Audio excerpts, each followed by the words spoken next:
Hello everyone, welcome back to the next video. जो series हमने start करी थी इन डेप्थ एनालिसिस 2013 से 2021 का चैप्टर वाइज, तो इस वीडियो में हम यहाँ डिस्कस करेंगे क्वाड्रेटिक इक्वेशन चैप्टर। उसका इन डेप्थ एनालिसिस करेंगे, प्रीवियस ईयर क्वेश्चंस का टॉपिक वाइज या सब टॉपिक वाइज डिवाइड करके देखेंगे कितने कितने क्वेश्चंस पूछे गए हैं, ताकि उसमें आपको पता चल सके कि उसकी इंपॉर्टेंस क्या है टॉपिक्स या सब टॉपिक्स की। फिर जो मोस्ट रिपीटेड या मोस्ट इंपॉर्टेंट जो कॉन्सेप्ट्स है उसका हम क्विक रिवीजन देखेंगे, यहाँ पे क्विक रिवीजन करेंगे along with solving some previous year questions. तो ये है वीडियो इसके बारे में। अभी तक हमने टोटल 4 चैप्टर्स का इस तरह से रिवीजन कर लिया है, कॉन्सेप्ट डिस्कशन किया है, दैट इज बाइनोमियल थ्योरम, उसके बाद स्ट्रेट लाइन का किया था, उसके बाद वेक्टर्स का, उसके बाद 3D ज्योमेट्री का। और इसकी जो प्लेलिस्ट है मैंने बना दी है, उस प्लेलिस्ट में ये चारों वीडियोस भी एडेड है, उसका जो लिंक है वो वीडियो डिस्क्रिप्शन में मैंने दिया है, तो आप क्लिक करके डायरेक्टली उस पर्टिकुलर प्लेलिस्ट में जा सकते हैं और बाकी वीडियोस भी वहां पे देख सकते हैं। तो अब यहाँ पे जो भी वीडियो होगा जो मैं डिस्कस करूंगा क्वाड्रेटिक इक्वेशन चैप्टर, तो उसको मैं पार्ट्स में डिवाइड करूंगा। उसका जो टाइम स्टैम्प है, बेसिकली किसी एक पर्टिकुलर कॉन्सेप्ट पे जाना है, अगर आपको डायरेक्टली देखना है तो वो मैं फर्स्ट कमेंट है जो वीडियो का है उसमें डालूंगा और वीडियो डिस्क्रिप्शन में डालूंगा, ताकि आप वहां पे क्लिक करके डायरेक्टली उस स्पॉट पे जा सकते हैं जब आप रिवीजन कर रहे हैं। तो उस पार्ट को अगर आपको रिवाइज करना है तो उतना पार्ट भी आप डायरेक्टली रिवाइज कर सकते हैं। इसके अलावा आप चाहें तो मुझे इंस्टाग्राम पे फॉलो कर सकते हैं @nc_maths। इसके अलावा आप चाहें तो हमारी मोबाइल ऐप कोचिंग भी डाउनलोड कर सकते हैं गूगल प्ले स्टोर पे, जिसपे मैंने प्रीवियस ईयर 2013 से 21 के जेईई मेन और जेईई एडवांस के जो प्रीवियस ईयर वीडियो सॉल्यूशंस है मैथ्स के, वो डिटेल में डिस्कस करे हुए हैं, कॉन्सेप्ट को एक्सप्लेन करते हुए। उन क्वेश्चंस को ऐसे ही डिस्कस किया गया है कि इस तरह से अगर आप क्वेश्चन सॉल्व करेंगे, आप देखेंगे कि टीचर को कैसे पता लगता है कि एग्जाम में क्वेश्चन कैसे सॉल्व करना है। तो अगर आप वो कोई भी वीडियो अगर आपने देखा होगा तो आपको पता लगेगा कि मैं problem solving skills, thought process building पे काम करता हूं। वही आपका मेन एम होना चाहिए। क्वेश्चन भले ही कम करो, previous year questions definitely solve करो, क्योंकि वो तो बाइबल है, वो तो आपको करनी ही है, हर स्टूडेंट को करनी चाहिए जो भी एग्जाम दे रहा है, ताकि आपको एग्जामिनर का माइंडसेट पता चल सके और आप अपनी प्रिपरेशन को और इंप्रूव कर सके। तो वो सब चीजें आप वहां पे एक्सेस कर सकते हैं मोबाइल ऐप कोचिंग को डाउनलोड करके। तो चलिए अब हम स्टार्ट करते हैं इस वीडियो को। सबसे पहले हम यहाँ देखते हैं क्वाड्रेटिक इक्वेशंस जो चैप्टर है उसमें से इन डेप्थ एनालिसिस को सिर्फ एनालाइज करते हैं, फिर क्विक रिवीजन करेंगे। तो अभी तक क्वाड्रेटिक इक्वेशंस चैप्टर में से टोटल 91 क्वेश्चंस पूछे गए हैं। मैंने 87 पेपर्स को एनालाइज किया है 2013 से लेकर के 2021 तक के। तो अगर आप यहाँ नोटिस करेंगे तो ऑलमोस्ट एक क्वेश्चन इस चैप्टर में से हर पेपर में आता ही है। तो यहाँ पे अगर 2021 का एनालिसिस करेंगे तो 20 क्वेश्चंस आए हैं इसमें से इन 26 पेपर्स।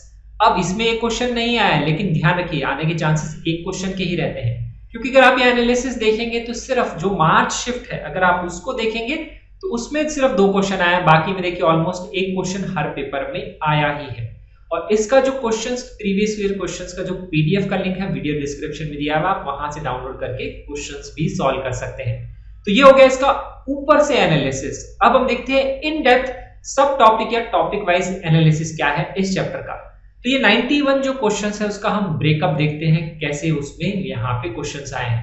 तो जो टोटल 91 क्वेश्चंस को 2 पार्ट में ब्रेक किया है, 2020 तक और 21 को सेपरेटली, ताकि आपको आइडिया लगे रिसेंटली क्या ट्रेंड है क्वेश्चंस का पूछे जाने का। तो सबसे पहले बात करते हैं क्वाड्रेटिक के जो बेसिक कॉन्सेप्ट्स होते हैं, sum of roots, product of roots, difference of roots, quadratic equation form करनी है, इससे रिलेटेड जो क्वेश्चंस पूछे गए हैं, बेसिक क्वाड्रेटिक इनइक्वालिटी के जो होते हैं। टोटल 46 क्वेश्चंस इसमें से आए हैं, 51% इसका वेटेज है। तो इसका मतलब 50% प्रोबेबिलिटी यही है कि इन्हीं में से क्वेश्चन डेफिनेटली एग्जाम में आना चाहिए। तो ये उसका ब्रेकडाउन है, यहाँ पे ब्रेकअप मैंने दिया है। तो इसमें देखेंगे ये रूट से रिलेटेड ही क्वेश्चंस हैं यहां तक। इसके अलावा देखेंगे नो रियल रूट, ये भी रूट से रिलेटेड क्वेश्चन है। ग्राफिकल अप्रोच, इनइक्वालिटी, मैक्सिमा, तो जो ग्राफ बनता है upward facing parabola, downward facing parabola, उस टाइप के जो क्वेश्चंस होते हैं। इसके अलावा यहाँ पे एक इंपॉर्टेंट एक्सप्रेशन दिया हुआ है, इंपॉर्टेंट फैक्टराइजेशन, ये मैंने एक अलग से डाला है। ये भी क्वेश्चन आप प्रीवियस ईयर में देख सकते हैं कैसे क्वेश्चन बनाया गया है। तो यहाँ पे ये जो एक्सप्रेशन है इसको यूज करते हैं वो सम ऑफ सीरीज में भी, तो इस एक्सप्रेशन को यूज किया जाता है। तो इसका आपको फैक्टराइजेशन पता होना चाहिए। मैं आपको आइडिया दे देता हूँ यहाँ पे। तो इसमें हम x² ऐड करते हैं और x² सब्ट्रैक्ट करते हैं, ऐसे फैक्टराइज करते हैं। तो ये एक्सप्रेशन बनता है x4 + 2x² + 1 जिसको हम यहाँ लिख लेते हैं x स्क्वायर प्लस 1 का होल स्क्वायर, और उसमें से हमने x स्क्वायर सब्ट्रैक्ट किया है तो इसको हम ऐसे लिख लेते हैं। फिर ये a square minus b square होता है तो हम इसको लिखते हैं a प्लस b, तो ये आता है x square plus x plus 1। फिर हम लिखते हैं a माइनस b, तो ये आता है x square minus x plus 1। ये इसका फैक्टराइजेशन होता है, इसको यूज करके क्वेश्चन में सॉल्व किया जाता है। और इसको सम ऑफ सीरीज में भी यूज करते हैं, रेसिप्रोकल सीरीज का इक्वेशन बनाते हैं कि वो ऐसे लिखते हैं 1 upon x4 plus x square plus 1 की सम ऑफ सीरीज। तो इसको अगर आपको करना है तो आप इसको फैक्टर्स ही बनाते हैं, और उन फैक्टर्स का डिफरेंस या सम जो है ऊपर कहीं लिखा हुआ होता है, वो आपको कॉन्सेप्ट पता होगा, तो वैसे आप सम ऑफ सीरीज को ब्रेक डाउन करके क्वेश्चन सॉल्व करते हैं। ध्यान रखिए कि इंपॉर्टेंट फैक्टर है, इससे सम ऑफ सीरीज पे अभी तक क्वेश्चन नहीं आया, वहां पे इसका क्वेश्चन आ सकता है, क्योंकि as a factor, as an important thing ये क्वेश्चन बनाया गया है इसके फैक्टराइजेशन को लेके। और इसके फैक्टराइजेशन को लेके क्वेश्चन किस में बनाया जा सकता है, इंटीग्रेशन में भी बनाया जाता है। तो ये हो गया एक मोटा मोटा ऊपर से एनालिसिस, ये क्वेश्चंस पूछे गए हैं इसमें से। अब इसके अलावा फिर अब हम नेक्स्ट देखते हैं, दैट इज जो सब टॉपिक है, दैट इज मैंने डिवाइड किया है location of root, common root और हायर पावर ऑफ रूट से रिलेटेड क्वेश्चन। टोटल 23 क्वेश्चन आए, 25% इसका वेटेज है। अगर हम यहाँ पे बात करें तो कॉमन रूट के 9 क्वेश्चन आए हैं, लोकेशन ऑफ रूट के 8 question, higher power of root के 6 क्वेश्चन। अगर मैं 2021 की बात करता हूं तो लोकेशन ऑफ रूट का कोई क्वेश्चन 2021 में नहीं आया। कॉमन रूट का एक क्वेश्चन आया और 3 क्वेश्चन आए थे हायर पावर ऑफ रूट। तो अभी रिसेंटली 20 और 21 में देखेंगे हायर पावर ऑफ रूट के क्वेश्चन ज्यादा पूछे जाने लगे हैं। तो 22 के हिसाब से भी higher power of root is very important concept, वो भी मैं आपके साथ डिस्कस करूंगा कैसे फटाफट सॉल्व कर सकते हैं उस कॉन्सेप्ट से।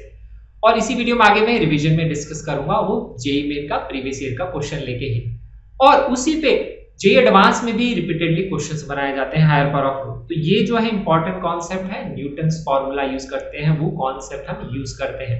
तो 21 में 3 क्वेश्चन इसमें से आए। कॉमन रूट के क्वेश्चन 2013 से 21 में ऑलमोस्ट हर बार रिपीट होते रहते हैं, उसका भी कॉन्सेप्ट देखेंगे। सिंपल तरीका क्या है, बिना कोई फॉर्मूला याद किए।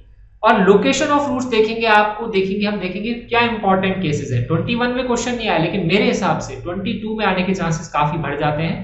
21 में क्वेश्चन नहीं आया, लेकिन पहले काफी क्वेश्चंस आ चुके हैं। तो इससे रिलेटेड इंपॉर्टेंट केसेस क्या है वो अब हम यहाँ पे वीडियो में देखेंगे।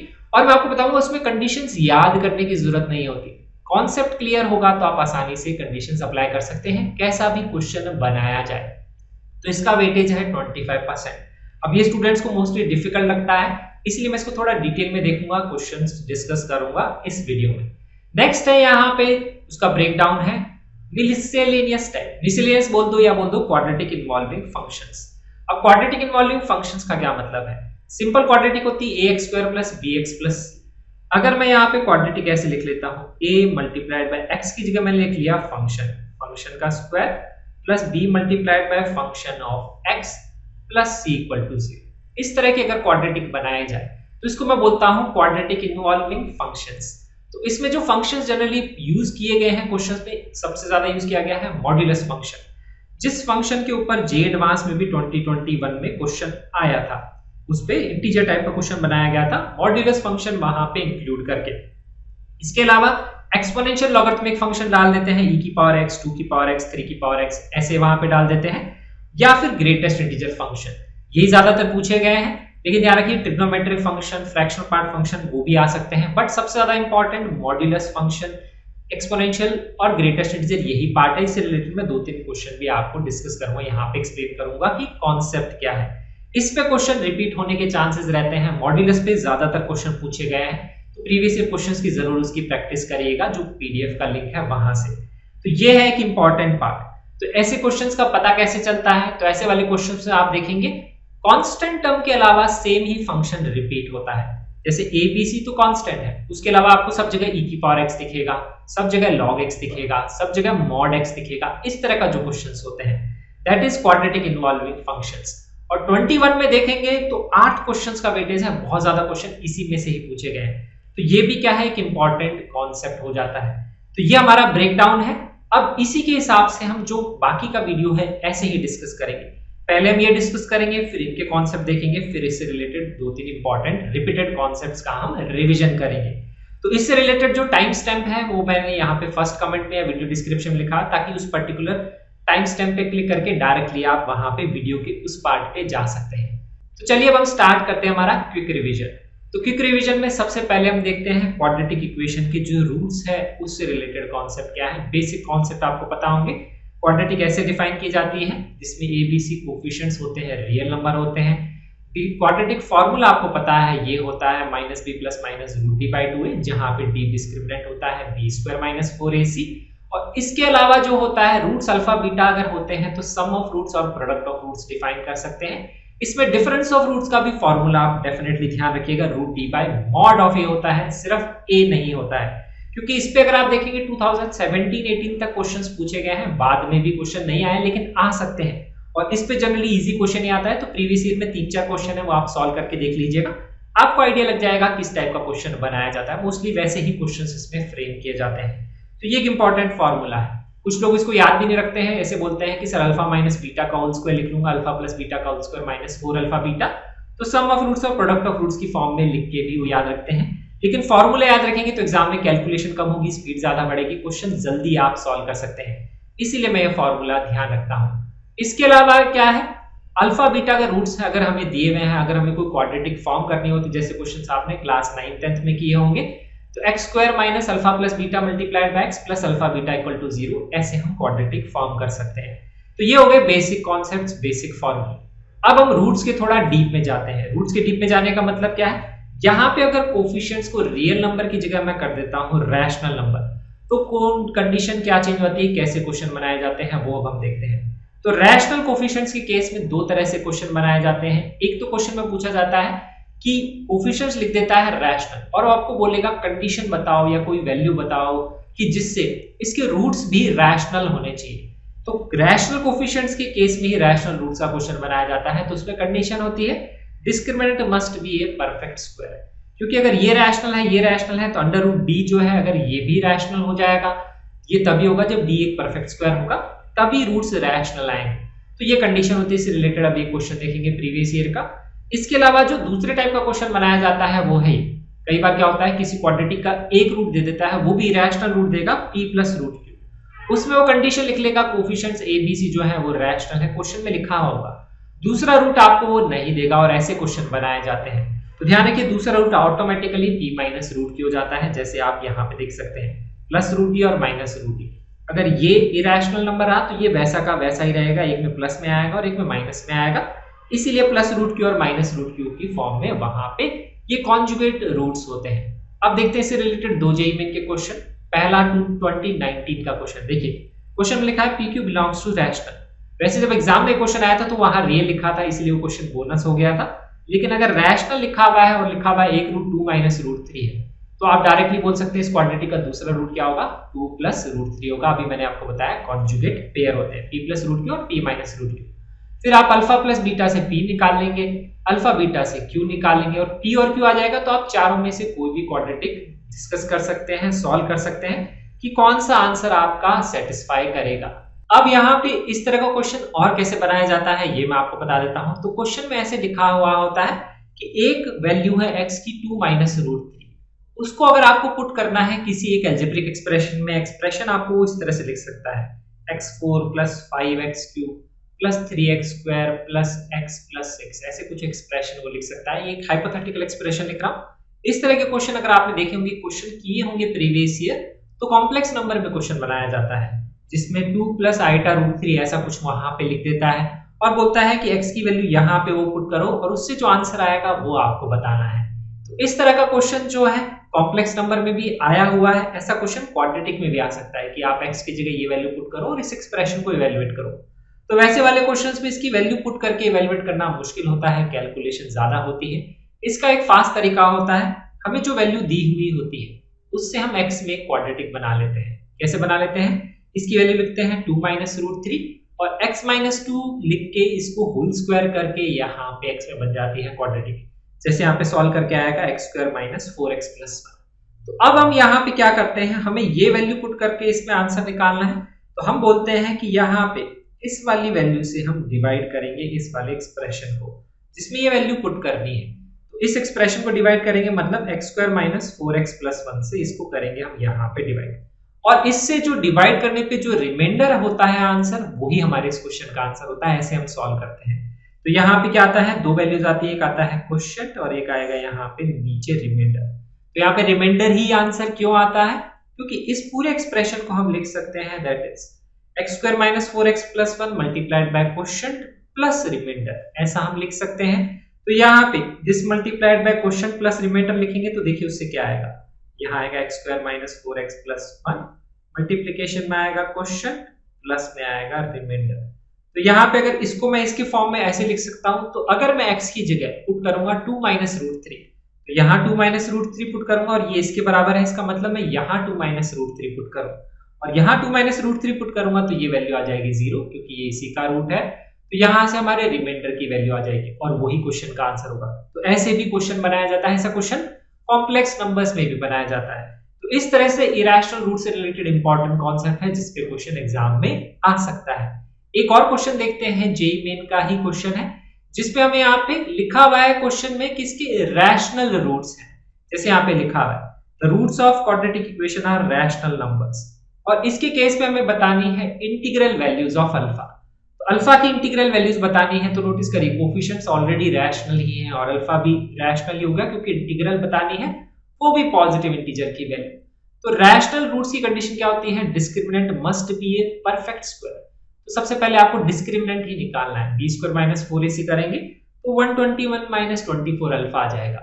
अब अल्फा बोला है पॉजिटिव इंटीग्रल वैल्यू, तो अल्फा की वैल्यू पुट करना स्टार्ट कर दीजिए। 0 तो पुट नहीं कर सकते हैं, 1 2 3 4 5 6 ऐसे ही पुट करेंगे।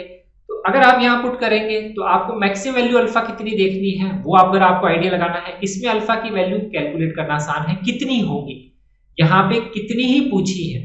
लेकिन अगर बहुत सारी वैल्यूज हो जाए तो आप कैसे करेंगे चेक, मैक्सिमम कितनी हो सकती है। तो उसके लिए हमेशा ध्यान रखिए d always greater than equal to 0 होता है, उससे आपको अल्फा का अपर बाउंड पता लग जाएगा, that is less than equal to 5.04। तो यहां से आपको पता लग जाएगा कि अल्फा की मैक्सिमम वैल्यू 5 पुट कर सकते हैं। आप ऐसे भी कर सकते हैं, या अल्फा की वैल्यू पुट करना स्टार्ट कर दीजिए। 1 और 2 पुट करेंगे तो कंप्लीट स्क्वायर नहीं आएगा, 3 4 5 में आ जाएगा कंप्लीट स्क्वायर। तो यहाँ पे आपको दिखेगा ये कंप्लीट स्क्वायर फॉर्म करेगा, जिससे 3 पुट करेंगे तो 72 आएगा, 121 - 72 करेंगे तो वो आएगा दैट इज 49, दैट इज 7 का स्क्वायर। तो ये कंप्लीट स्क्वायर आएगा, इसका मतलब रैशनल रूट्स। तो ऐसी 3 वैल्यूज अल्फा की आएंगी। तो ऐसे इरेशनल रूट्स या रैशनल रूट से रिलेटेड क्वेश्चंस बनाए जा सकते हैं एग्जाम में। नेक्स्ट यहाँ पे ये तो कंडीशन डिस्कस कर ली। अब रूट से रिलेटेड एक और टाइप के इनइक्वालिटी बेस्ड क्वेश्चंस बनाए जाते हैं, real root, non real root, equal and real root. तो इक्वल एंड रियल रूट या रियल रूट्स होता है तो d greater than equal to 0 होता है, इसका डायरेक्ट क्वेश्चन बनाया जाता है एग्जाम के अंदर। इमेजिनरी रूट्स में ध्यान रखेंगे, अगर कोफिशिएंट रियल हैं तो इमेजिनरी रूट्स भी पेयर में होते हैं, p + i होगा p - i। तो रैशनल कोफिशिएंट्स होते हैं तो इरेशनल रूट पेयर में होते हैं, p + √3 p - √3। और अगर रियल कोफिशिएंट्स हैं तो इरेशनल रूट पेयर में नहीं होते। कौन से रूट्स, इमेजिनरी रूट अगर होंगे तो वो पेयर में होंगे, ये आपको ध्यान रखना है। अब ये जो कंडीशन है सिर्फ क्वाड्रेटिक के लिए नहीं है, ये किसी भी पॉलिनोमियल इक्वेशन के लिए होती है। तो इस पे क्वेश्चन अगर आपको देखेंगे प्रीवियस ईयर में, तो आपको एक क्यूबिक पॉलिनोमियल में भी इक्वेशन में दिख सकता है। जैसे एग्जाम में एक क्वेश्चन आया था जिसमें क्यूबिक इक्वेशन दी हुई थी, क्यूबिक इक्वेशन का मतलब x³ + समथिंग करके लिखा हुआ था, उसमें एक रूट आपको दिया हुआ था दैट इज 2 + 3i। तो आपको बताना था कुछ तो, sum of roots, product of roots, कुछ तो एक वैल्यू बतानी थी, क्वेश्चन में कुछ तो दिया हुआ था। तो ध्यान रखेंगे उस क्यूबिक में क्या था, जो कोफिशिएंट्स थे वो रियल दिए हुए थे या रियल कोफिशिएंट्स की बात करी गई थी। तो उसके केस में ध्यान रखेंगे अगर एक रूट ये था तो डेफिनेटली दूसरा रूट क्या होगा, 2 - 3i होगा, और तीसरा रूट हमारा अगर हम अल्फा मान लेंगे यही 3 रूट होंगे। ये दोनों अगर इमेजिनरी होंगे तो डेफिनेटली ये रियल रूट ही होगा। इसीलिए क्यूबिक इक्वेशन के रियल रूट जो हो सकते हैं या तो एक रियल रूट होता है या 3 रियल रूट होते हैं, 2 रियल रूट जैसा नहीं होता, क्योंकि इमेजिनरी रूट हमेशा पेयर में होते हैं। अगर एक ऐसी क्यूबिक पॉलिनोमियल की बात करें जिसके कोफिशिएंट्स अगर रियल है तो ये वहां पे ध्यान रखिए ऐसे भी क्वेश्चन बनाया जाता है। दिस इज वेरी इंपॉर्टेंट, ये इससे रिलेटेड कॉन्सेप्ट है। नेक्स्ट यहाँ पे इससे क्वेश्चन देखेंगे तो यहाँ देखिए इसमें लिखा है कितने इंटीग्रल वैल्यूज ऑफ m है जिसके लिए नो रियल रूट है या रियल रूट है। तो ऐसे में एक इंपॉर्टेंट कैलकुलेशन स्टेप है जो मैं आपको बताता हूं। तो डिस्क्रिमिनेंट लेस देन 0 करेंगे नो रियल रूट के केस में, तो b² - 4ac करेंगे तो ये एक्सप्रेशन आएगा। अब हमेशा ध्यान रखिए जिसमें भी डिस्क्रिमिनेंट पे इनइक्वालिटी बनाई जाती है उसमें कॉमन ट्रेंड है इक्वेशन सॉल्व करने का, जिसमें कैलकुलेशन स्टेप सब जगह आपको दिखेगा। अगर आप ऑब्जर्व करेंगे ढंग से तो आप नोटिस करिए बी स्क्वायर करेंगे तो यहाँ पे 4 मल्टीप्लाइड बाय 1 प्लस 3m का स्क्वायर और 4ac वाला 4 यहाँ पे है। तो आपको एग्जाम में क्वेश्चन में दिखेगा कि यहाँ भी 4 आएगा और यहाँ पे भी 4 आएगा, हमेशा दिखेगा। तो जो जब भी डिस्क्रिमिनेंट पे इनइक्वालिटी होगी तो जो b होगा यहाँ पे उसमें डेफिनेटली 2 का मल्टीपल होगा, क्योंकि हमेशा यहाँ पे क्या होगा, आप ये 4 को हटा सकते हैं, कैंसिल आउट कर सकते हैं, इसको राइट में ले जाके 0/4। ये हमेशा आपको हर क्वेश्चन में कैलकुलेशन में मोस्टली दिखेगा 99% जितना मेरा ऑब्जर्वेशन है। इसमें स्टूडेंट यही करते हैं, कैलकुलेशन करते हैं कि 4 मल्टीप्लाइड बाय इसको इवैल्यूएट करते हैं, 4 मल्टीप्लाइड बाय इसको इवैल्यूएट करते हैं, कैलकुलेशन बड़ी हो जाती है। तो वो आपको बड़ी नहीं करनी है, 4 हमेशा ढूंढना है और उसको हटाना है। उसके बाद में कैलकुलेशन सॉल्व करेंगे तो सिंपल कैलकुलेशन आएगी, क्यूबिक भी बन रही है तो उसमें m कॉमन आ जाएगा, तो यहाँ से m ग्रेटर देन 0 आएगा। इसके केस में था इनफाइनाइटली मैनी सॉल्यूशंस, तो वही इस क्वेश्चन का आंसर था। तो ये एक इंपॉर्टेंट कैलकुलेशन स्टेप है, यहाँ पे आपको ध्यान रखना है। अभी मैं और क्वेश्चंस भी बताऊंगा, देखना उसमें भी यही चीज जनरेट होगी। अब नेक्स्ट अगर हम यहाँ कॉन्सेप्ट देखेंगे दैट इज क्वाड्रेटिक फंक्शन की बात करते हैं, इसके ग्राफ की बात करते हैं। तो क्वाड्रेटिक फंक्शन हम लिखते हैं a² + bx + c। तो इससे रिलेटेड मैक्सिमम मिनिमा के questions, maximum minimum value vertex पे होती है, वर्टेक्स का x कोऑर्डिनेट -b/2a होता है। वर्टेक्स के अबाउट क्वाड्रेटिक का ग्राफ फंक्शन का सिमेट्रिक होता है, पैराबोलिक कर्व होता है, और मैक्सिमम मिनिमम वैल्यू होती है -d/4a। तो आप चाहें तो इसको ध्यान रख लें, नहीं तो x की जो भी वैल्यू आएगी -b/2a पुट करने पे यहाँ पे फंक्शन के अंदर उसी से मैक्सिमम मिनिमम वैल्यू डिफाइन होती है। अब अगर इसमें ग्राफ देखेंगे a ग्रेटर देन 0 का, that is upward facing parabola, अगर x² का कोफिशिएंट पॉजिटिव है तो इस तरह से होता है। इसमें जो बॉटम मोस्ट पॉइंट है इसी को हम बोलते हैं दिस इज आवर वर्टेक्स, ये होता है।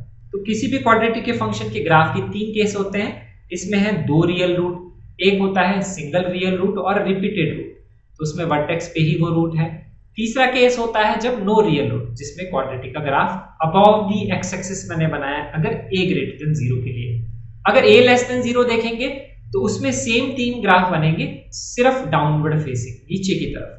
तो उसके केस में जब ग्राफ बनेंगे तो यहाँ पे ये ग्राफ ऐसे बनेगा, यहाँ पे टच होता हुआ ग्राफ, और ये वाला जो ग्राफ है बिलो एक्स एक्सिस बनेगा। अब इसमें कैसे क्वेश्चंस बनाए जाते हैं ग्राफ से रिलेटेड, ये मैं आपको बताता हूं। तो इसमें क्या होता है, ये जो क्वाड्रेटिक फंक्शन है, जो प्रीवियस ईयर क्वेश्चन देखेंगे, तो इस फंक्शन की वैल्यू देखिए, फंक्शन की वैल्यू का मतलब होता है वाई कोऑर्डिनेट। तो इस ग्राफ के ऊपर हमेशा वाई कोऑर्डिनेट क्या है, पॉजिटिव, तो वो फंक्शन की वैल्यू को पॉजिटिव लिख देता है। तो अगर फंक्शन की वैल्यू हमेशा पॉजिटिव है, इसका मतलब उसके नो रियल रूट होंगे, जैसा हमें यहाँ पे दिख रहा है b लेस देन 0 होगा अगर a ग्रेटर देन 0 है। तो इसी कंडीशन पे क्वेश्चंस बनाए जाते हैं, जैसे हम एक क्वेश्चन देखते हैं 2021 का, कि ये है एक क्वाड्रेटिक इनइक्वालिटी। तो ये हमारा क्वाड्रेटिक फंक्शन है, क्वाड्रेटिक फंक्शन में देखेंगे तो x² का कोफिशिएंट क्या है, दैट इज पॉजिटिव है। तो इससे हमें पता लगता है अपवर्ड फेसिंग पैराबोला। और अगर इसकी बात हो रही है कि ये वैल्यू हमेशा पॉजिटिव है, इसका मतलब इसका ग्राफ हमेशा एक्स एक्सिस के ऊपर ही होगा। तो ये वाला ग्राफ आपके दिमाग में आना चाहिए, और ये वाला ग्राफ अगर आपके दिमाग में आया तो no real root, no real root मतलब डिस्क्रिमिनेंट लेस देन 0। सिर्फ ये कंडीशन सॉल्व करनी है। और आप यहाँ पे नोटिस करिए 2 का स्क्वायर और 4, देखिए फिर से 4 जनरेट हो जाएगा, तो उसको अगर आप 4 हटाएंगे तो यहाँ 4 कॉमन लेके कैंसिल आउट कर सकते हैं। तो एक इंपॉर्टेंट कैलकुलेशन स्टेप फिर से आ गया, डिस्क्रिमिनेंट पे जब भी कंडीशन आएगी ये आएगा। तो ये तो हो गया अगर क्वाड्रेटिक ग्रेटर देन 0 है। सेम क्वेश्चन एग्जाम में बनाया जा सकता है अगर वो क्वाड्रेटिक का फंक्शन लिख देगा लेस देन 0, ऐसा भी लिख सकता है। तो अगर लेस देन 0 लिख देगा तो उसमें क्वाड्रेटिक ग्राफ हमेशा कहाँ होना चाहिए, बिलो एक्स एक्सिस होना चाहिए, तो वो इस तरह से ग्राफ होगा। तो उसके केस में कंडीशन क्या लगाएंगे कि a तो लेस देन 0 होगा ही, that is coefficient of x²। उस केस में a हमेशा जनरली क्वेश्चन में लेस देन 0 दिया हुआ ही होगा।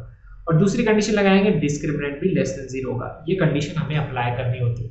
तो इससे बेसिक सा क्वेश्चन ग्राफ से रिलेटेड एग्जाम में आता है, इससे ज्यादा कॉम्प्लिकेटेड क्वेश्चन अभी तक नहीं बनाए गए हैं जेईई मेन में। तो ये कॉन्सेप्ट तो आपको क्लियर होना ही चाहिए।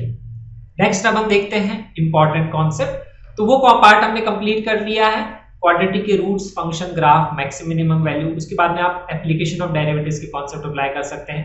सिंपल क्वेश्चंस जो आपने पढ़े थे, sum of roots, product of roots, quadratic formation, वो प्रीवियस ईयर क्वेश्चन थोड़े बहुत सॉल्व कर लीजिए, आपको आइडिया लग जाएगा। सिंपल क्वेश्चंस बनाए जाते हैं, या फिर क्वाड्रेटिक इक्वेशन दी हुई है आपको, अल्फा बीटा से रिलेटेड कोई एक्सप्रेशन है जिसकी वैल्यू इवैल्यूएट करनी है, वैसे क्वेश्चन बनाए जाते हैं। तो वैसे क्वेश्चन आप ऑलरेडी 9th 10th पे काफी कर चुके हैं। अब नेक्स्ट हम देखते हैं, डिस्कस करते हैं कि important concept higher power of roots of a quadratic equation से रिलेटेड क्वेश्चन, जिसपे जे एडवांस में भी क्वेश्चंस बनाए जाते हैं। 2021 में 3 क्वेश्चन आए, तो 2022 में भी इस कॉन्सेप्ट पे क्वेश्चन आने के चांसेस काफी ज्यादा बढ़ जाते हैं।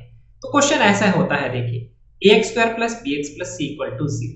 अब हमेशा ध्यान रखिए, जब भी क्वाड्रेटिक दी हुई होगी तो उसमें आपको ये ध्यान रखना है, नोटिस करिए इसके रूट्स रियल है या नहीं है। अगर रियल रूट्स हैं मतलब ये क्वाड्रेटिक का कॉन्सेप्ट का क्वेश्चन है, जो कॉन्सेप्ट मैं डिस्कस करूंगा वो जनरली हम वहां पे अप्लाई करते हैं। अगर रियल रूट का क्वेश्चन नहीं है, मतलब कॉम्प्लेक्स रूट है, इमेजिनरी रूट है, तो उसके केस में क्यूब रूट ऑफ यूनिटी, उसके कॉन्सेप्ट पे रिलेटेड या डी मोवेर्स थ्योरम से रिलेटेड क्वेश्चन बनाए जाते हैं, तो कॉम्प्लेक्स नंबर से वो सॉल्व करते हैं। तो ऐसे वाले क्वेश्चन जिसमें इसके रियल रूट हैं, तो जो मैं कॉन्सेप्ट बताऊंगा जनरली वैसे ही सॉल्व किया जाता है। तो हमेशा एग्जाम में डिस्क्रिमिनेंट को डेफिनेटली आप चेक करिएगा, उसके बाद में ही कॉन्सेप्ट जनरली आप अप्लाई करिए। तो यहाँ पे अगर इस तरह से लिखा हुआ है, अगर यहाँ पे क्वेश्चन बनाया जाता है इसके रूट्स की हायर पावर का सम, जैसे alpha cube plus beta cube, alpha 4 plus beta 4, alpha raise to power 10 beta raise to power 10 का सम, या तो सम होगा या डिफरेंस होगा, दो ही क्वेश्चन बनाए जाते हैं इस पे, जिसको क्वेश्चन में pn लिख देगा, an लिख देगा, एक डिफरेंट एक्सप्रेशन डिफाइन कर लेगा। तो उसी के हिसाब से हम यहाँ पे ऐसे वाले क्वेश्चंस में क्या होगा, तो वहां पे अल्फा की पावर 10, अल्फा की पावर 9, अल्फा की पावर 8 ऐसे दिया होगा, अल्फा की पावर 12, 10 और 11 ऐसे दिया होगा। तो जो भी हायर पावर से कॉम्बिनेशन से क्वेश्चंस होगा तो उसमें 3 पावर्स होंगे और तीनों पावर्स का डिफरेंस क्या होगा, 1 होगा। जैसे 12, 11, 10, 10, 9, 8 ऐसे होगा क्वेश्चन में। तो वैसे वाले क्वेश्चंस में हम क्या कर सकते हैं, इंपॉर्टेंट कॉन्सेप्ट लगाते हैं कि ये जो क्वाड्रेटिक है, इसी क्वाड्रेटिक में हम क्या कर सकते हैं, x स्क्वायर की जगह पुट कर सकते हैं pn, यहाँ पुट कर सकते हैं pn-1 और c मल्टीप्लाइड बाय pn-2, ये हम पुट कर सकते हैं।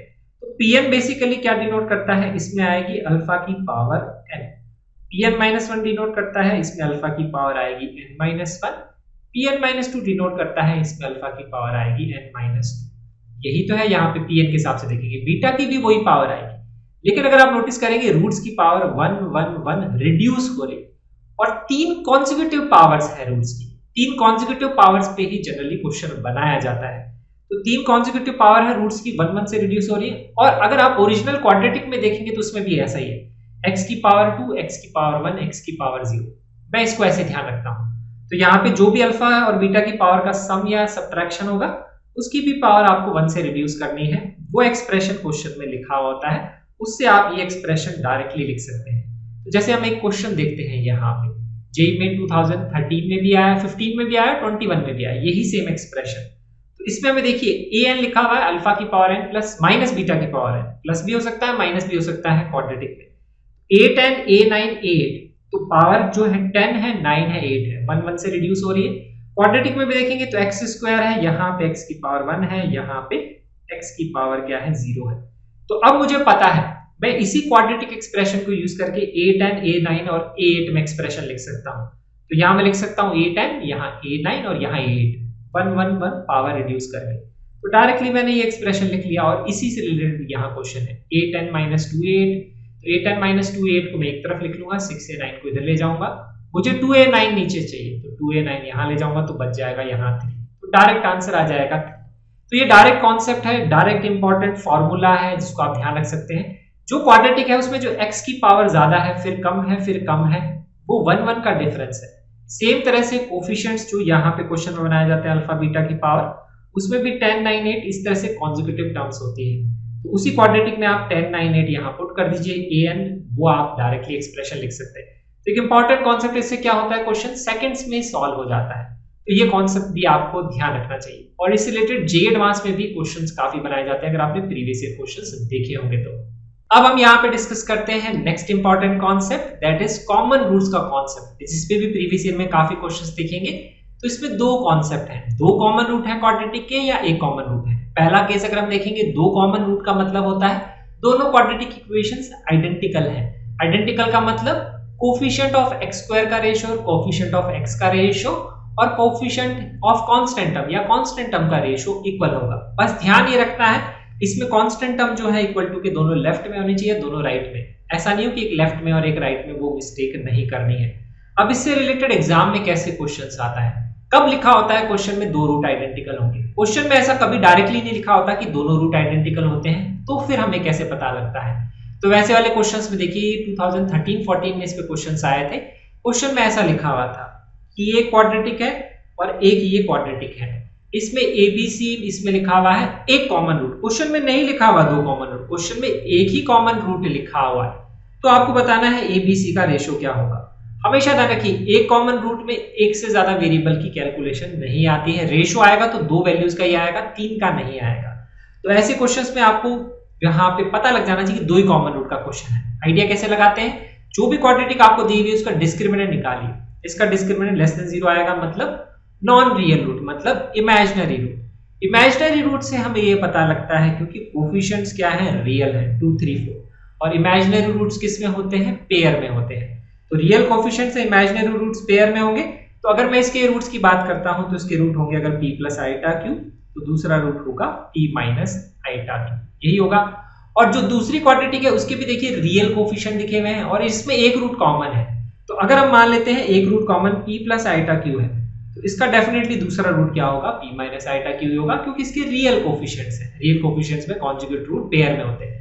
तो ऐसे केस में दो रूट ही कॉमन है, एक रूट कॉमन नहीं है। क्वेश्चन में मिसगाइड करने के लिए एक कॉमन रूट दिया हुआ है, तो ये पता लगता है। तो अगर दो कॉमन रूट है मतलब सेम क्वाड्रेटिक है, मतलब बोल सकते हैं a/2 equal to b/3 equal to c/4। तो a/b/c क्या आएगा, 2:3:4। ये हम बोल सकते हैं, डायरेक्टली हमारा आंसर आ जाएगा। तो एक कॉमन रूट ही क्वेश्चन में लिखा होता है, दो जनरली कॉमन रूट क्वेश्चन में नहीं लिखता है। इस तरह से आपको इमेजिनरी रूट्स की जो कंडीशन है, जो हमने कॉन्सेप्ट देखा था, वो अप्लाई करके चेक करना पड़ता है। नेक्स्ट हम देखते हैं वन कॉमन रूट की कंडीशन, केस नंबर 2। इस पे ज्यादातर क्वेश्चन एग्जाम में बनाए जाते हैं कि क्वाड्रेटिक का एक कॉमन रूट है।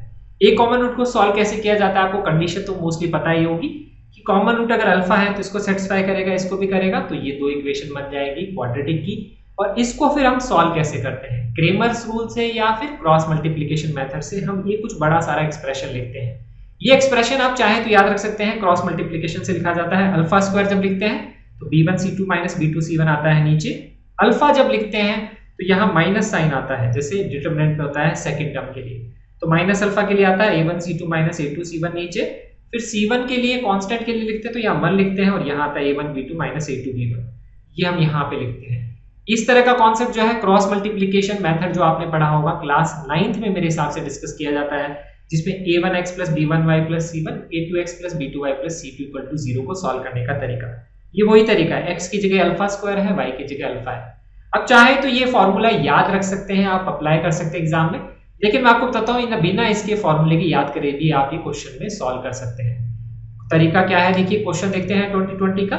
इसमें लिखा है alpha beta roots of this quadratic, alpha gamma roots of this quadratic. तो इन दोनों क्वाड्रेटिक में एक कॉमन रूट है अल्फा, तो ये अल्फा इसको भी सेटिस्फाई करेगा, अल्फा इसको भी सेटिस्फाई करेगा। ये इक्वेशंस तो हमने लिख ली।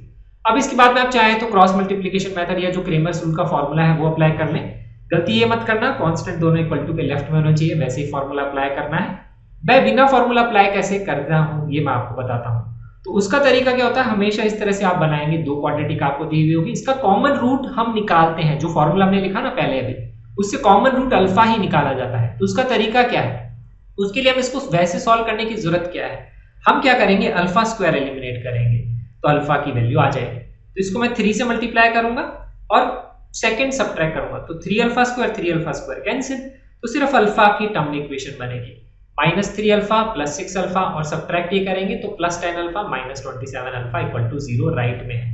तो इससे देखिए अल्फा स्क्वायर डायरेक्टली एलिमिनेट हो गया, तो अल्फा की वैल्यू निकालेंगे तो आ जाएगी 3 लैम्डा। तो इससे हमने कॉमन रूट निकाला और जो पहले इक्वेशन लिखी थी उससे कॉमन रूट निकालेंगे, सेम ही आंसर आएगा। But I prefer this method क्योंकि इसमें कोई फॉर्मूला याद नहीं रखना है, गलती होने के चांसेस कम है। सिंपली आपको सबट्रैक्ट करके ध्यान रखना है, x स्क्वायर की टर्म को एलिमिनेट करना है, जो x आएगा that will be the common root, और कॉमन रूट मिल गया तो मतलब मुझे अल्फा मिल गया। अब अल्फा मिल गया तो उससे फिर हम कैसे करते हैं सॉल्व, जो कॉमन रूट आता है उसी को आपको क्या करना है, दोनों में से एक इक्वेशन में पुट करना है। जनरली यही आपका नेक्स्ट स्टेप होता है। जैसे यहाँ पे मैं अल्फा पुट कर देता हूँ 3 लैम्डा, तो यहाँ से लैम्डा की वैल्यू आ जाएगी 9 lambda square minus 3 lambda plus 2 lambda, तो यहाँ से आएगा 9 lambda square minus 2 lambda equal minus lambda equal to 0, और लैम्डा की वैल्यू 0 के बराबर तो दी भी नहीं है, क्वेश्चन में देखिए लिखा हुआ है लैम्डा नॉट इक्वल टू 0, तो यहाँ से लैम्डा की वैल्यू आ जाएगी 1/9। अब हमें लैम्डा पता है, अल्फा पता है, तो बीटा और गामा निकालने में क्या बड़ी बात है। Alpha plus beta sum of root से बीटा आ जाएगा, क्योंकि अल्फा पता लग गया 3/9 दैट इज 1/3, और आप गामा भी निकाल सकते हैं। तो अगर बीटा गामा लैम्डा सब आ गए तो आप ये जो एक्सप्रेशन की वैल्यू है वो भी निकाल सकते हैं। तो this is the method which I prefer. मैं फॉर्मूला याद नहीं रखता, मैं जनरली ये मुझे पता है, ऐसे सबट्रैक्ट करके मैं सॉल्व कर सकता हूँ। तो ये हो गया कॉमन रूट्स का कॉन्सेप्ट। इस पे 9 क्वेश्चंस आए हैं, इसको ध्यान से पढ़िएगा। इस पे questions consistently through out the years exam में जेईई मेन में पूछे गए हैं। अब नेक्स्ट हम रिवाइज करते हैं important concept, that is the concept of location of roots. Location of roots का 2021 में क्वेश्चन नहीं आया, लेकिन पहले 8 क्वेश्चन आए हैं। इसको क्वेश्चंस को जनरली स्टूडेंट डिफिकल्ट मानते हैं, कंडीशन अप्लाई करना नहीं जानते हैं। हम देखेंगे कि क्या कंडीशन अप्लाई करनी है और हमें याद भी नहीं रखनी है। हमें सिर्फ कॉन्सेप्ट ये ध्यान रखना है, जिस भी क्वाड्रेटिक के लिए लोकेशन ऑफ रूट लगाना है आपको। क्वेश्चन में लिखा हुआ है रूट यहाँ लाई करता है, इससे बड़ा है, इससे छोटा है, ऐसा कोई भी क्वेश्चन है तो उसमें आपको सबसे पहले आपको क्या करना है, एक्स स्क्वायर का कोएफिशिएंट 1 बनाना है, ये आपको ध्यान रखना है, या एक्स स्क्वायर का कोएफिशिएंट पॉजिटिव बनाना है, ये ध्यान रखिए। अभी मैं आपको previous year JEE main questions दिखाऊंगा तो उसमें आप नोटिस करना एक्स स्क्वायर का कोएफिशिएंट जान करके 1 ही दिया हुआ होता है, तो ये पहला स्टेप ऑलरेडी कंप्लीटेड ही होता है। नहीं भी होता तो एक्स स्क्वायर का कोएफिशिएंट पॉजिटिव बनाना है, 1 बनाने की जरूरत नहीं है, पॉजिटिव जरूर बनाना है। अगर 1 है तो वेरी गुड। तो यहाँ पे पहला स्टेप आपको यही करना होता है। उसके बाद में आप क्या करते हैं, आपको ये पता लग जाता है कि क्वाड्रेटिक ग्राफ अपवर्ड फेसिंग ही होगा, अपवर्ड फेसिंग पैराबोला, तो शेप फिक्स होगी। शेप हमने सबसे पहले फिक्स करनी है कोएफिशिएंट ऑफ एक्स स्क्वायर को पॉजिटिव बना के। उसके बाद में आपको ध्यान रखना हमेशा सिर्फ मैक्सिमम 3 ही कंडीशंस लगाई जाती है। पहली कंडीशन लगाई जाती है दैट इज यहाँ पे ये जो क्वाड्रेटिक फंक्शन है ये वाला, इसका वैल्यू कहां पे, जिस भी पॉइंट के अबाउट वहां पे क्वेश्चन में लिखा हुआ है कि इस पॉइंट से बड़ा है, इस पॉइंट से छोटा है रूट, उस पॉइंट पे इस फंक्शन की वैल्यू क्या होगी, वैल्यू नहीं साइन ऑफ वैल्यू क्या होगा, पॉजिटिव साइन होगा, नेगेटिव साइन होगा। क्वेश्चन देखेंगे, केस देखेंगे तो आपको वो क्लियर हो जाएगा। ये हम वहां पे लगाते हैं पहली कंडीशन। दूसरी कंडीशन लगाई जाती है एक्स कोऑर्डिनेट ऑफ वर्टेक्स कहां लाया करेगा, दैट इज -b/2a है, उसकी वैल्यू किससे बड़ी होगी, किससे छोटी होगी, तो इसकी पोजीशन पे लगाते हैं नेक्स्ट कंडीशन। उसके बाद में नेक्स्ट कंडीशन हम लगाते हैं थर्ड कंडीशन डिस्क्रिमिनेंट पे, that is on sign of discriminant. अब डिस्क्रिमिनेंट पे हमेशा ग्रेटर देन इक्वल टू 0 लगाने की जरूरत नहीं है, कुछ केसेस में लगाते हैं, कुछ केसेस में नहीं लगाते हैं। कैसे पता लगेगा वो मैं आपको बताऊंगा। तो इससे रिलेटेड टोटल 5 केसेस हैं, जिसमें से 3 केसेस पे ही अभी तक जेईई मेन में क्वेश्चन पूछे गए हैं, बाकी 2 केसेस पे भी आ सकते हैं। पहला केस है कि एक फिक्स नंबर जो है वो रूट्स के बीच में लाया करता है क्वाड्रेटिक के। अब ऐसे क्वेश्चन कैसे आता है, जैसे देखिए 2013 का क्वेश्चन है, इसमें लिखा हुआ है वैल्यू ऑफ ए बतानी है इस क्वाड्रेटिक इक्वेशन की। तो इसमें नोटिस करिए जो क्वाड्रेटिक फंक्शन है इसमें एक्स स्क्वायर का कोएफिशिएंट 1 है, +1 है, जो मैं बता रहा था आपको, और इसका जो रूट है वो यहाँ पे एक रूट 2 को एक्सीड करता है, दूसरा रूट 2 से छोटा है। इसका मतलब क्या है, जो वैल्यू 2 है it lies between the roots, यही तो हो गया, तो k lies between the roots of the quadratic. तो यहाँ पे मैंने 2 बना लिया, एक रूट इससे बड़ा है, एक रूट इससे छोटा है। आप सिंपल एक्स एक्सिस पे ये बना सकते हैं, ये आपको पता है। क्वाड्रेटिक फंक्शन की शेप हमें पता है, अपवर्ड फेसिंग पैराबोला, ये आपको बनाना है। सिर्फ इतनी सी चीज आपको बनानी है। उसके बाद में हमें पता है 3 कंडीशन लगानी होती है। Sign of value at the point, point क्या है, यहाँ पे 2 की बात हो रही है, इस पे आपको देखना है फंक्शन का साइन क्या है। तो ध्यान रखिए यहाँ मैंने एक्स एक्सिस बनाई है, वाई एक्सिस ऑलरेडी यहाँ पे है, ये वाई एक्सिस के नीचे वाला रीजन है, ये वाई एक्सिस के ऊपर वाला रीजन है। तो x इक्वल टू 2 पे अगर आप साइन देखेंगे तो 2 पे जो वैल्यू है x एक्सिस के नीचे लाई करती है। 2 पे वैल्यू अगर x एक्सिस के नीचे लाई करती है तो हम बोलेंगे x इक्वल टू 2 अगर यहाँ पुट करेंगे तो fx की वैल्यू नेगेटिव आएगी, because f of 2 is less than 0। तो साइन पे पहली ये जो कंडीशन है यहाँ पे हम ये अप्लाई करते हैं, that is f of 2 is less than 0। ये कंडीशन हो गई पहले। हमेशा पॉइंट पे साइन क्या है वो आपको पहले अप्लाई करना होता है। नेक्स्ट है पोजीशन ऑफ वर्टेक्स। वर्टेक्स कहाँ पे, तो वर्टेक्स की पोजीशन का मतलब ये, इसका आपको देखना है x कोऑर्डिनेट। तो अब ये जो x कोऑर्डिनेट है ये यहाँ पे है -b/2। अब -b/2 है, इस ग्राफ के हिसाब से मुझे दिख रहा है लेस देन 2, और जो भी पोजीशन लगाई जाती है वो जिस पॉइंट के अबाउट होता है उसी के हिसाब से देखते हैं, उससे छोटा है या उससे बड़ा है। लेकिन इस डायग्राम में तो -b/2 है, मुझे 2 से छोटा लग रहा है। हमेशा सोचिए कि आप ऐसा ग्राफ बना सकते हैं जिसमें -b/2 है, 2 से बड़ा हो और फिर भी ऐसा डायग्राम बन जाए। पॉसिबल है, क्यों नहीं पॉसिबल है। मैं इसका ग्राफ ऐसे बना लूं, यहाँ पे इस तरह से। अभी भी रूट देखिए, अल्फा बीटा जो है 2 के बीच में है, लेकिन ये -b/2 है, 2 से बड़ा है। तो इसके केस में हम ये बोलेंगे कि माइनस बी बाई टू पे हम कंडीशन ही नहीं लगा सकते। तो ये कंडीशन नहीं लगा सकते क्योंकि हमें नहीं पता कि वो 2 से छोटा है या 2 से बड़ा है, और हमेशा कंडीशन इसी पॉइंट के अबाउट लगाई जाती है जो क्वेश्चन में दिया हुआ होता है, इसलिए इस पे कोई कंडीशन नहीं लगाएंगे। थर्ड बात करते हैं डिस्क्रिमिनेंट पे कंडीशन। तो डिस्क्रिमिनेंट पे भी यहाँ पे मैं कोई कंडीशन नहीं लगाऊंगा। ये मुझे कैसे पता लगेगा? तो आप अब इसको नोटिस करिए, जो हमने ग्राफ बनाया है उस ग्राफ के हिसाब से इसके रियल रूट हमेशा एग्जिस्ट करते हैं ना, आपको दिख रहा है क्योंकि 2 रियल रूट हैं। अगर 2 रियल रूट एग्जिस्ट कर रहे हैं ग्राफ के हिसाब से, और अगर आप कोई ऐसा ग्राफ नहीं बना सकते जिसके लिए 2 is line between the roots, तो हमेशा क्या होगा? डिस्क्रिमिनेंट पॉजिटिव होगा, ग्रेटर देन इक्वल टू 0 होगा ही होगा। तो उस पे कंडीशन लगाने की जरूरत नहीं है, ये ध्यान रखेंगे। आप चाहें तो लगा सकते हैं लेकिन उससे फर्क नहीं पड़ेगा। तो उसका मैं आइडिया आपको ये देता हूं कि जब भी आप अपवर्ड फेसिंग पैराबोला बनाएंगे और उसमें अगर आपको किसी भी एक पॉइंट पे नेगेटिव साइन मिल गया है, डेफिनेटली कि नेगेटिव होगा, तो नेगेटिव से ये पॉजिटिव तो जाएगा ही क्योंकि अपवर्ड फेसिंग पैराबोला है, तो उसके डेफिनेटली रियल रूट होंगे, और डेफिनेटली रियल रूट होंगे तो डिस्क्रिमिनेंट पे कंडीशन लगाने की जरूरत नहीं है। आप चाहें तो लगा सकते हैं D is greater than 0, equal to 0 की कंडीशन तो लाई करेगी नहीं क्योंकि इसके केस में 2 बिटवीन द रूट्स तो लाई करेगा नहीं, क्योंकि वो एक सिंगल रूट है, 2 रूट के बीच में कैसे करेगा लाई। तो ये कंडीशन आप चाहें तो लगाएंगे, कैलकुलेशन बढ़ेगी ही, कम नहीं होगी, लेकिन लगाने की जरूरत नहीं है। तो यही 3 कंडीशन लगानी थी। तो इसमें सिर्फ आएगी condition f of 2 is less than 0। अब एग्जाम में क्वेश्चन कैसे आता है? क्वेश्चन में लिख देगा, जैसे तो यहाँ तो 2 लिखा हुआ है, क्वेश्चन में लिख देगा 0 लाइज बिटवीन द रूट्स, तो आप बोलेंगे f of 0 is less than 0। क्या बोलेगा? एक रूट पॉजिटिव है और एक रूट नेगेटिव है, इसका भी मतलब क्या है? 0 lies between the roots, f of 0 is less than 0। सब केस में आपको यही कंडीशन लगानी। तो ये हो गया पहला केस जिसमें एक पॉइंट 2 रूट्स के बीच में करता है लाइन। सेकंड केस है दोनों के दोनों रूट जो है उस फिक्स नंबर k से या तो बड़े हैं या छोटे हैं। जैसे 2015 का क्वेश्चन लिखो, इसमें लिखा है हर एक रूट 3 से बड़ा है, तो आप डायग्राम बनाएंगे, ये क्वाड्रेटिक फंक्शन है, x स्क्वायर का कोएफिशिएंट 1 है, पॉजिटिव है, 3 से बड़े हैं दोनों के दोनों रूट, तो यहाँ पे 3 बना लिया और दोनों के दोनों रूट मैंने यहाँ बना लिए, दोनों के दोनों 3 से बड़े हैं, तो इस तरह का मैं डायग्राम बना सकता हूँ अपवर्ड फेसिंग पैराबोला। अब यहाँ पे आप देखिए, आपको कंडीशन लगानी है sign of value at the point. तो f of 3 आपको क्या दिख रहा है? ये दिख रहा है वैल्यू x एक्सिस के ऊपर है, तो f of 3 क्या होगा? पॉजिटिव। यही लगाएंगे कंडीशन। अब आपको देखना और पॉसिबल डायग्राम क्या हो सकते हैं। तो यहाँ पे ये डायग्राम हो सकता है, इसके अलावा और भी डायग्राम हो सकता है, यहाँ पे ऐसा भी हो सकता है, लेकिन कैसा भी डायग्राम बनाएंगे इसके केस में वर्टेक्स का x कोऑर्डिनेट हमेशा 3 से बड़ा ही होगा। क्यों होगा बड़ा? क्योंकि दोनों रूट 3 से बड़े हैं, तो दोनों के मिड पॉइंट जो होता है वही तो वर्टेक्स होता है, वो भी 3 से बड़ा होगा, तो ये कंडीशन लगाएंगे। तीसरी आगे डिस्क्रिमिनेंट पे कंडीशन। डिस्क्रिमिनेंट के केस में ये भी हो सकता है डायग्राम, ये भी हो सकता है। पहले वाले केस में ऐसा डायग्राम नहीं बना सकते थे क्योंकि 2 उनके बीच में था, और इसके अलावा ऊपर वाला डायग्राम भी हो सकता है क्योंकि अपवर्ड फेसिंग भी हो सकता है x एक्सिस के ऊपर। तो डिस्क्रिमिनेंट के केस में, इसी केस में क्या होगा? उसके केस में हमें दिख रहा है राइट साइड में ही दिख रहा है, लेकिन कभी भी वैल्यू 0 भी हो सकती है, नेगेटिव भी हो सकती है, तो d is greater than equal to 0 condition लगानी पड़ेगी, क्योंकि डेफिनेटली ये वाला डायग्राम हमेशा नहीं होगा, ये वाला डायग्राम भी हो सकता है, तो इसीलिए हमें d greater than equal to 0 condition लगानी है। पिछले वाले में जरूरत नहीं थी। क्यों जरूरत नहीं थी? क्योंकि वहां पे डेफिनेटली 2 इसके बीच में था, तो 2 पे वैल्यू हमने ऑलरेडी लगा दिया था, f of 2 is less than 0, तो लेस देन 0 आ गई थी, तो अपवर्ड फेसिंग है तो कहीं ना कहीं पॉजिटिव होगी, तो डिस्क्रिमिनेंट हमेशा पॉजिटिव होगा ही, रियल रूट एग्जिस्ट करेगा ही करेगा। इसमें ऐसा नहीं है क्योंकि यहाँ पे जिस पॉइंट पे कंडीशन लगाई है वो ऑलरेडी पॉजिटिव है, नेगेटिव किसी पॉइंट पे कंडीशन नहीं लगी है, इसलिए डिस्क्रिमिनेंट पे कंडीशन लगानी जरूरी है। तो ये हो गया हमारा सेकंड केस।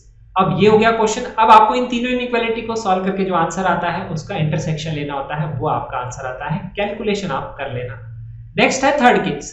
इसमें लिखा है दोनों रूट 2 नंबर के बीच में लाया करते हैं। तो अभी तक तो एक नंबर था, एक नंबर से दोनों बड़े, एक नंबर से दोनों छोटे, या एक नंबर दोनों रूट्स के बीच में। अब 2 वैल्यूज के बीच में जो है वो लाया करता है रूट्स के बीच में। जैसे लिखा हुआ है 2019 का क्वेश्चन, ये क्वाड्रेटिक फंक्शन है, इसके रूट्स रियल और डिस्टिंक्ट ये हमें दे दिया, and they lie in the interval 1 to 5। अब 1 to 5 के बीच में ही दोनों रूट्स हैं, तो 1 to 5 बना लिया, इसके बीच में अल्फा बीटा रूट्स बना लिए, तो क्वाड्रेटिक बनाएंगे तो ऐसा ही डायग्राम हमारा बनना चाहिए। ये हमें यहाँ पे डेफिनेटली दिख रहा है, इसी के बीच में ये रूट्स एग्जिस्ट करेंगे। तो अब कंडीशन किस पे लगाएंगे? 3 ही हमने बताया, sign of value at the point. तो 1 पे साइन देखिए पॉजिटिव, 5 पे साइन देखिए पॉजिटिव, तो f(1) positive, f(5) positive. Equal to 0 मैंने क्यों किया है? क्योंकि एंड पॉइंट्स को इंक्लूड किया है, 1 और 5 दोनों हो सकते हैं वैल्यू। तो क्वाड्रेटिक का डायग्राम आपका ऐसा भी हो सकता है कि इन दोनों पॉइंट से पास करता हो। ऐसा भी हो सकता है, तो उसके केस में f(1) और f(5) क्या आ जाएंगे, 0 हो जाएंगे, इसीलिए इक्वल टू 0 की कंडीशन लगाई। अब पोजीशन ऑफ वर्टेक्स बोलेंगे, अगर दोनों रूट इसके बीच में है तो वर्टेक्स भी डेफिनेटली दोनों के बीच में ही होगा, तो -b/2 है ग्रेटर देन 1 लेस देन 5, ये भी कंडीशन होगी, ये हमें पता लग गया एक्स कोऑर्डिनेट। लास्ट है डिस्क्रिमिनेंट। डिस्क्रिमिनेंट पे लगाए या नहीं लगाए, तो नोटिस करो जिन पॉइंट्स पे कंडीशन उस पे साइन पॉजिटिव है, अगर साइन पॉजिटिव है साइन नेगेटिव नहीं है तो डिस्क्रिमिनेंट पे कंडीशन लगानी है, d greater than equal to 0 भी आप यहां करेंगे। इक्वल टू 0 क्यों नहीं कर सकते, क्योंकि क्वेश्चन में लिखा है डिस्टिंक्ट, नहीं तो इक्वल टू 0 भी हम कर लेते, तो सिर्फ यही कंडीशन यहां लगाएंगे, तो इन तीनों चारों कंडीशन से जो इंटरसेक्शन आएगा वो हमारा आंसर हो जाएगा। तो ये आपको सॉल्व ऐसे करना है। इन्हीं 3 केसेस पे क्वेश्चन आए हैं अभी तक जेईई मेन में, 2 और केसेस हैं वो भी डिस्कस कर लेता हूं। केस नंबर 4 है exactly roots lie between two numbers u and v। तो exactly roots नहीं है, exactly one root है जो दो नंबर u और v के बीच में लाई करता है। तो अगर ये इस तरह से क्वाड्रेटिक फंक्शन है, दो नंबर है u और v, इसके बीच में एक ही रूट लाई करता है, तो एक रूट मैंने यहां बना लिया, एक बाहर बना लिया, इसमें मैं बनाऊंगा डायग्राम तो ऐसा बनेगा। तो अब आप पे सबसे पहले देखेंगे साइन एट u पे साइन है नेगेटिव, v पे साइन है positive, f of u less than 0, f of v positive, तो f of u less than 0 एक पॉइंट पे ही नेगेटिव वैल्यू आ गई, तो डिस्क्रिमिनेंट पे कंडीशन लगाने की जरूरत नहीं है, ये हमारा सॉर्ट हो गया, तो ये हम यहाँ पे लगा देंगे कंडीशन। लेकिन अब आप बोलेंगे सर एक रूट अल्फा यहाँ है एक बीटा है, अब बीटा को लेफ्ट की जगह यहाँ राइट में भी तो बना सकते हो, हम यहाँ पे भी तो बना सकते हैं, एक रूट यहाँ है और एक रूट यहाँ है, तो उसके केस में देखेंगे तो f of u पॉजिटिव आएगा, इसके केस में देखेंगे तो f of v नेगेटिव आएगा। तो अब यहाँ पे देखेंगे कि ये कंडीशन लगाए या ये कंडीशन लगाए, तो अब हमें पता है डिस्क्रिमिनेंट पे तो कंडीशन की जरूरत नहीं, क्योंकि दोनों में से एक साइन तो डेफिनेटली नेगेटिव है ही। एक्स कोऑर्डिनेट और वर्टेक्स पे कंडीशन लगा सकते हैं क्या, नहीं लगा सकते, क्योंकि जब दोनों के दोनों रूट इसके बीच में नहीं है तो वर्टेक्स तो v के आगे भी हो सकता है, v के इधर भी हो सकता है, तो हमें नहीं पता उसकी पोजीशन, तो वर्टेक्स पे कंडीशन लगाने की जरूरत नहीं है, ये हमने लगा दिया, और ये भी लगाने की जरूरत नहीं है। अब इसमें हम ये लगाएं या ये लगाएं, तो उसका एक तरीका होता है, ये केस काफी इंपॉर्टेंट है, तो हम ये बोलते हैं कि डेफिनेटली इन दोनों का जो साइन होगा f of u और f of v का वो अपोजिट होगा, अगर एक का पॉजिटिव तो एक का नेगेटिव, और इसका नेगेटिव तो इसका पॉजिटिव, तो हम कंडीशन लगाते हैं f of u multiplied by f of v is less than 0, हम ये वाली कंडीशन लगाते हैं, इनका साइन अपोजिट होगा, इसीलिए ये वाली कंडीशन यहाँ पे होती है। नेक्स्ट है लास्ट केस नंबर 5, इसमें लिखा हुआ है एक रूट u से छोटा है और एक रूट v से बड़ा है, तो यहाँ पे u और v बना लिया, एक रूट u से छोटा है एक v से बड़ा है, तो यही पॉसिबल डायग्राम होगा। तो इसमें दिख रहा है f of u less than 0, f of v less than 0, तो यही कंडीशन लगाएंगे, और किसी भी पॉइंट पे अगर नेगेटिव वैल्यू है तो हम डेफिनेटली बोल सकते हैं डिस्क्रिमिनेंट पे कंडीशन लगाने की जरूरत नहीं है, अभी तक हमने जो डिस्कस किया। अब आप बात करिए वर्टेक्स की, तो वर्टेक्स u और v के बीच में जरूरी नहीं है, क्योंकि वर्टेक्स यहाँ पे भी हो सकता है, अगर मैं इस तरह से यहाँ क्वाड्रेटिक बना दूं तो वर्टेक्स यहाँ आ जाएगा, तो वर्टेक्स पे हम नहीं लगा सकते कंडीशन, इस पे जरूरी नहीं है, तो यही कंडीशन होगी f of u less than 0, f of v less than 0। तो ये हो गया लोकेशन ऑफ रूट्स। तो ध्यान रखा होगा आपने, सिर्फ ये ध्यान रखना है किस किस पे कंडीशन लगानी है। x स्क्वायर का कोएफिशिएंट पॉजिटिव बनाएंगे, एक भी पॉइंट पे साइन अगर नेगेटिव आ गया है तो डिस्क्रिमिनेंट पे जरूरत नहीं होती कंडीशन की। पोजीशन ऑफ वर्टेक्स जब आपको डेफिनेटली पता है कि उसी के बीच में होगा, उसी हिसाब से आप कंडीशन लगाएंगे, नहीं तो उस पे भी कंडीशन नहीं लगानी। इसी तरह से हम डिफरेंट कंडीशन लगा के क्वेश्चंस को करते हैं सॉल्व। अब ये तो हो गया हमारे लोकेशन ऑफ रूट से रिलेटेड कॉन्सेप्ट्स का रिवीजन। अब लास्ट हम देखते हैं क्वाड्रेटिक इन्वॉल्विंग फंक्शन से रिलेटेड कैसे क्वेश्चन बनाए जाते हैं। टोटल 22 क्वेश्चन आए, इसमें सबसे ज्यादा रिपीट हुए हैं मॉड्यूलस फंक्शन से रिलेटेड। जैसे इस तरह से क्वेश्चन लिखा हुआ है x+1 का स्क्वायर mod x - 5 = 27/4। इसमें कितने रियल रूट्स होंगे इस इक्वेशन के, या जो रूट्स आएंगे उसका सम बताइए, ऐसे क्वेश्चंस बनाए जाते हैं। तो इसमें हमेशा ध्यान रखना है जो भी मॉड्यूलस फंक्शन है उसके अंदर जो भी वैल्यू है उसके हिसाब से आप हमेशा निकालते हैं क्रिटिकल पॉइंट। तो x = 5 आएगा क्रिटिकल पॉइंट, इसको 0 करके, और x = 5 के अबाउट आप मॉड्यूलस फंक्शन को करते हैं define. Greater than equal to 5 के केस में इसको पॉजिटिव साइन से ओपन करेंगे, तो ये बनेगी हमारी quadratic. Less than equal to sign के हिसाब से इसको नेगेटिव साइन से ओपन करेंगे, तो यहाँ पे लिखेंगे -(x - 5). अब आपको ये दोनों केसेस सॉल्व करने हैं, ये वाली इक्वेशन सॉल्व करनी है, इससे रूट निकालिए, ये सॉल्व करिए, इससे रूट निकालिए। रियल रूट्स आपको सिर्फ बताने हैं, सॉल्व भी नहीं करना। तो जिसमें डिस्क्रिमिनेंट लेस देन 0 आ जाएगा उस पर रियल रूट नहीं होंगे, नहीं तो डिस्क्रिमिनेंट पॉजिटिव अगर दोनों में आ जाएगा तो उस हिसाब से रूट्स आ जाएंगे। बस ध्यान ये रखना है कि यहाँ पे जो भी x की वैल्यू आएगी वही लेंगे जो 5 से बड़ी होगी, छोटी होगी अगर वैल्यू 5 से उसको नहीं लेंगे। यहाँ से जो भी सॉल्व करके आंसर आएगा वही वैल्यू लेंगे जो 5 से छोटी होगी, जो छोटी नहीं होगी वो रूट यहाँ से नहीं लेंगे। सिर्फ डिस्क्रिमिनेंट से काम नहीं चलेगा, ये हमें ध्यान रखना, यही बच्चे मिस्टेक करते हैं। ऐसे ही क्वेश्चन जेईई एडवांस में भी इस बार आया था, सिंपल कैलकुलेशन बेस्ड ये क्वेश्चन है। अब इसमें मैं आपको एक फास्ट तरीका बताता हूं जिसमें आपको केस नहीं लेने पड़ते, ऐसे क्वेश्चन भी बनाए जाते हैं। तो उसमें क्वेश्चन में ऐसा लिखा होता है जैसे x² plus mod x equal to 27/4, ऐसा भी लिखा होता है। तो उसके केस में क्या होता है, जैसे यहाँ पे मॉड के अंदर ये जो लीनियर फंक्शन लिखा है यहाँ पे भी वही फंक्शन होता। अगर यहाँ x-5 होता, उसका स्क्वायर होता और उसी का मॉड है, तो उसके केस में इसको हम डायरेक्टली कैसे सॉल्व करते हैं, इस वाले x² को हम लिख लेते हैं मॉड x का स्क्वायर, क्योंकि x² को मॉड x का स्क्वायर लिख सकते हैं, और मॉड x को हम t मान के सॉल्व कर लेते हैं। तो सिंपल क्वाड्रेटिक होती है t² plus t equal to 27/4, वो सॉल्व हो जाता है। तो ऐसे वाले क्वेश्चंस को आपको स्पेसिफिकली ध्यान रखना चाहिए कि मॉड के अंदर जो लीनियर फंक्शन है वो ही यहाँ पे फंक्शन है, यहाँ पे उसी का स्क्वायर किया है, तो उसको आप मॉड का स्क्वायर लिख सकते हैं और उसको आप t मान के सॉल्व कर सकते हैं। एक बार सॉल्व करना पड़ेगा, दो बार सॉल्व नहीं करना पड़ेगा। लेकिन इसके केस में यहाँ -5 नहीं है, ऐसे क्वेश्चंस आते हैं, इसको आपको ध्यान रखना चाहिए। अगर है ऐसा ध्यान रखिए, अब यहाँ मॉड x-5 की जगह मॉड sin x हो सकता है और यहाँ sin स्क्वायर x हो सकता है, तो उसके केस में भी आप ऐसे कर सकते हैं सॉल्व, मॉड sin x को t मान के, तो t² plus t equal to 27/4, उसको आप फिर सॉल्व कर लेंगे। ये है कॉन्सेप्ट, ऐसे क्वेश्चन बनाए जाते हैं। इसके अलावा यहाँ पे x की जगह कोई डिफरेंट फंक्शन भी यूज कर लेता है मॉड में, जैसे देखिए √x, तो सबसे पहले आप √x को t मानेंगे, फिर ये हो जाएगा t-2, तो इसका आएगा यहाँ पे that is critical point t equal to 2, तो t greater than equal to 2 और t लेस देन 2 के लिए डिफाइन करेंगे। ग्रेटर देन 2 के लिए हो जाएगा ये दैट इज t-2, तो इसको t-2 ही लिखेंगे, बाकी तो t-4 ये वैल्यू पुट कर दी, और लेस देन 2 के लिए इसको 2-t लिखेंगे, क्योंकि नेगेटिव साइन से ओपन करेंगे, तो इसको मैंने 2-t लिख लिया। इसको सॉल्व करेंगे, इसको सॉल्व कर लो, इसको सॉल्व कर लो। ध्यान ये रखना है, यहां से जो आंसर आएगा उसमें वही वैल्यू लेंगे जो ग्रेटर देन इक्वल टू 2 होगी, यहां से जो आंसर आएगा उसमें वही वैल्यू लेंगे जो लेस देन 2 होगी, उसके अलावा वैल्यूज नहीं लेंगे, और वो जो वैल्यूज ऑफ x आएगी उसी का सम आपको निकालना है। तो फंक्शन चेंज कर सकते हैं, x की जगह √x हो गया, डिफरेंट फंक्शन बनाए जा सकते हैं, वहां sin x भी हो सकता है, जैसे क्वेश्चन आया था e⁻x में ग्रेटेस्ट इंटीजर, तो यहाँ देखिए e⁻x का ग्रेटेस्ट इंटीजर का स्क्वायर e⁻x + 1 - 3, ऐसे क्वेश्चन भी आ सकता है। तो सेम ही क्वेश्चन है, ऐसे क्वेश्चन डिफरेंट फॉर्म में बनाए जाते हैं क्वाड्रेटिक के ऊपर बेस्ड। तो यहाँ पे ग्रेटेस्ट इंटीजर e⁻x है, अब ये ग्रेटेस्ट इंटीजर है e⁻x + 1, तो इस प्रॉपर्टी पे बेस्ड क्वेश्चन आपको पता होना चाहिए कि ग्रेटेस्ट इंटीजर के अंदर कोई भी अगर इंटीजर प्लस x है तो आप उस इंटीजर को बाहर ला सकते हैं, इसको सिर्फ ग्रेटेस्ट इंटीजर x लिख सकते हैं। तो यहाँ पे इसको मैं 1 को बाहर ला सकता हूँ, इसको सिर्फ e⁻x ग्रेटेस्ट इंटीजर लिख सकता हूँ। अब मुझे दिख रहा है कि पूरा का पूरा क्वेश्चन में एक ही फंक्शन रिपीट हो रहा है, ग्रेटेस्ट इंटीजर e⁻x, उसके अलावा सिर्फ कांस्टेंट है, यही मैं आपको बता रहा था, फंक्शन ऑफ x उसमें क्वाड्रेटिक, तो उसको आपको सिंपली t मानना है और सॉल्व करना है। सिंपल आएगी इक्वेशन t² + t-2, t की दो वैल्यू आ जाएंगी 1 और -2। अब ग्रेटेस्ट इंटीजर ऑफ e⁻x को अगर आप देखेंगे, e⁻x हमेशा पॉजिटिव होता है, तो एक्सपोनेंशियल में यही ध्यान रखना है, तो उसमें जो नेगेटिव वैल्यू आएगी वो आपकी रिजेक्ट हो जाएगी, तो इस वैल्यू को आप यहाँ पे हटा देंगे, तो आपका आंसर सिर्फ ये आएगा ग्रेटेस्ट इंटीजर e⁻x = 1। अब ग्रेटेस्ट इंटीजर e⁻x = 1, तो e⁻x की वैल्यू कहां से कहां पे होगी, तो आपको ये ध्यान रखना है ग्रेटेस्ट इंटीजर के अंदर ये जो भी वैल्यू है, अगर मैं इस वैल्यू को बोल देता हूं दैट इज y, तो ये जो y है इसकी वैल्यू क्या होगी, तो आपको सबसे पहले y की वैल्यू वही पुट करनी होती है यहाँ जो इंटीजर होता है।